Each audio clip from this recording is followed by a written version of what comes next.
তাকাও, এদিকে তাকাও। Hello, good morning, welcome back once again Mishti's life blog. তো বেসিক্যালি ঘুম থেকে উঠে ফ্রেশ হয়ে গেছে, মানে চা আজকে খাওয়া হয়ে গেছে।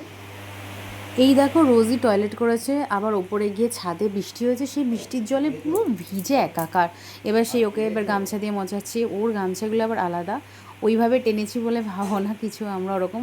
ও এত বদমাইশ, একটু উঠতে চায় না। তো আমাদের কাছে তখন তো কোনো ইয়েটা ছিল না, বেল্ট, তাই আমরা ওকে ওইভাবে টানলাম। কেউ কিছু মনে করো না, এত দুষ্টুমি কিসের জন্য? এমনিও খুব আদরে থাকে, আর আদরে থাকে বলে সবাইকে কামড়িয়ে দেয়। যাই হোক, এই বাটিটা ওর খুব পছন্দ। তোমার হ্যাঁ, এদিকে দেখাও। তো এরপরে আমি একটু বাপের বাড়ি গেছিলাম, একটু কাজ ছিল বাড়িতে, আর আমি ওখান থেকে চলেও এসেছি। ওয়েল, আমি যে ব্রিজটার ওপরে আছি এখন, এটাকে বলে বর্দা ব্রিজ। আর এই বর্দা ব্রিজটা আশা করি নৈহাটিতে সবাই যারা আছো তারা চেনে। এবার আমার এই জায়গাটা খুব ভালো লাগে, কারণ আশেপাশে যে বাড়িগুলো আছে এত সুন্দর ওরা করে রেখেছে, আমার এত ভালো লাগে যে বলার কথা না। যেমন ছোটো ছোটো বাড়িগুলোও খুব সুন্দর লাগে। তাছাড়া তোমরা সবাই যেন আমি নেচার কতটা ভালোবাসি। এবার এই ব্রিজটা দিয়ে যেতে যেতে স্টেশনস পড়ে আর কি।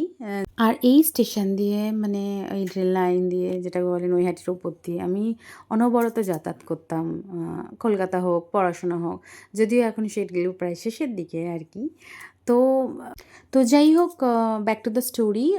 এই নেচার আমার এত পছন্দের যে এই বিশেষ করে এই ব্রিজের আশেপাশে অনেক এই জায়গা, এখানে না একটা জায়গা আছে, এই যে দেখছো সাইডে দাঁড়ানোর জায়গাগুলো, এখানে না বিকালে আমি দেখেছি লোকজন এসে ওই জায়গাটায় দাঁড়িয়ে, মানে খুব সুন্দর এই হাওয়াও দেয়, ওখানে এসে দাঁড়িয়ে সবাই গল্প করে, কাপলসরা এসে বসে, জাস্ট এরকম অনেক। আর এখানে নাকি আমি শুনেছি, আমার এইটাই ফার্স্ট টাইম আর কি, মানে আমার বিয়ে হয়েছে 3 থেকে 4 মাস হলো। তো এখানে নাকি দেখেছো ঘরবাড়িগুলো কত সুন্দর। যাই হোক, এখানে এখানে নাকি তোমাদের ভাসান হয় ঠাকুরের। তো এই রাস্তাটা দিয়ে নিয়ে যাওয়া হয়, দুই পাশে এত লোক জমা হয়েছে বলার কথা না। যাই হোক, সেদিনের আকাশটা এত সুন্দর ছিল, আমি জানি না ক্যামেরায় কতটা তোমরা বুঝতে পারছো। এরপরে আমি কিছুটা রিলস বানাচ্ছিলাম, ভিডিও করছিলাম, সেগুলো তোমার সাথে ছোটো ছোটো শেয়ার করলাম। আর তারপরে দেখো, এই যে আমি আজকে বসছি কচুরলতি কাটতে, কারণ পরের দিন আমাদের লাগবে। আর রোজি তো অলওয়েজ আমাকেই কামড়াবে, আবার আমার কাছে এসেই আদর খাবে। তো জানি না তোমাদের কার কার সাথে এটা হয়, আমার সাথে তো এটা ফার্স্ট টাইম, বিকজ আমরা কোনো দিন না ডগ কোনো দিন পুষিনি, বাড়িতে মা পুষতে দেয়নি।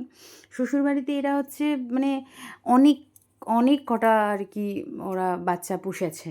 সো ওরা জানে মানে কিভাবে কি আদর যত্ন করতে হয়। আমি যতটা না জানি, আমার থেকে মানে আমার বর, আমার মানে শাশুড়ি মা, শ্বশুরমশাই, ওরা খুব ভালো করেই জানে। তো আমি বরং ওদের থেকে ছোটো ছোটো করে শিখি, মাঝে মাঝে তো আমি 2 থাপ্পড় দিয়ে দিই, মানে যেইটুকুনি লাগে, আমি তার থেকে বেশি দিও না।